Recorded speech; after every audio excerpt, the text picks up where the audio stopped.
కొందరు కోడిగుడ్డు శాకాహారం అంటారు, కొందరు మాంసాహారం అంటుంటారు.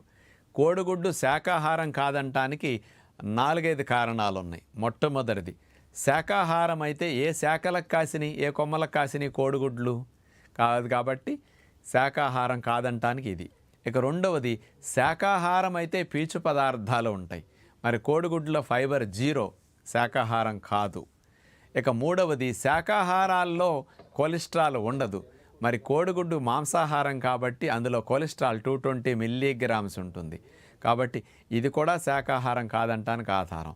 నాలుగవది, శాకాహారం అన్నిట్లో కార్బోహైడ్రేట్స్ ఉంటాయి, మాంసాహారాల్లో ఉండవు. కోడిగుడ్లో కార్బోహైడ్రేట్స్ 0, కాబట్టి ఇది కూడా శాకాహారం కాదంటానికి ఆధారం. ఐదవది, నాటుకోడిగుడ్డు పిల్ల అవుతుంది, ఫారం కోడిగుడ్డు పిల్ల అవ్వట్లేదు కాబట్టి ఇది శాకాహారం కాదంటారు. పిల్లైనా పిల్లగాపోయినా శాకాహారం కోడిగుడ్డు మాత్రం కాదు, మాంసాహారమే.